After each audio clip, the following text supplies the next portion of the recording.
ከዱዓዎች ሁሉ ምርጥ ዱዓ ዘውትር ነቢይም ዓለይሂ ሰላቱ ወሰላም ያደርጉት የነበረው ዱዓ ረበና አቲና ፊ ዱንያ ሐሰነህ ወፊል አኺረቲ ሐሰነህ ወቂና ዐዛበን ናር የሆነው አላህ ሆይ ዱንያም ላይ መልካም ነገር ስጠን፣ ኢማን ስጠን፣ ያንተን ፍላጎት የምናውቅበትን እውቀት ስጠን፣ ደጋግ ልጆችን ስጠን፣ መልካም የትዳር አጋር ስጠን፣ ኸይር የምንሰራበት ሀብት ስጠን ማለት ነው።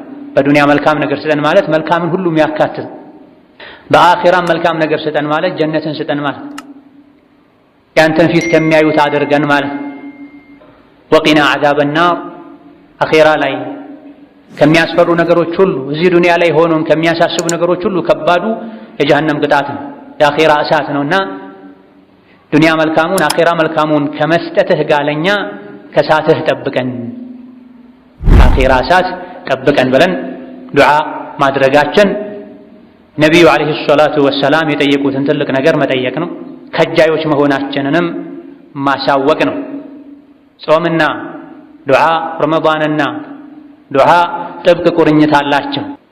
ዱዓ ብሎ ማለት አላህን የሚፈልጉትን የሚመኙትን የሚወዱትን ስጠኝ ብሎ መጠየቅ፣ የሚጠሉትን የሚፈሩትን ነገር ደግሞ ከሱ ጠብቀኝ ብሎ መለመን ማለት። ዱንያ ላይ ያለ በሙሉ ይሄ ያስፈልገዋል። ዱዓ ማድረግን መለመንን አላህ ይወዳል። የሰው ልጅ ስትጠይቀው ይቆጣሃል፣ ይጠላሃል። አላህ ደግሞ እሱን መለመን ስታቆም ይቆጣሃል። የሰው ልጅ ስትጠይቀው ፊቱን ያዞርብሃል፣ በሩን ይዘጋብሃል። አላህ ስትጠይቀው በሩን ይከፍትልሃል።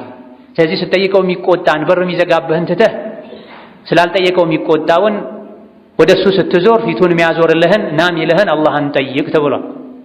ስለዚህ አላህ ዱዓ ይወዳል። ዱዓ ማዘውተር፣ ዱዓ ማብዛት አላህ የሚወደውን ነገር ማድረግ ነው። የአላህን ውዴታ ማግኛ መንገድ ነው።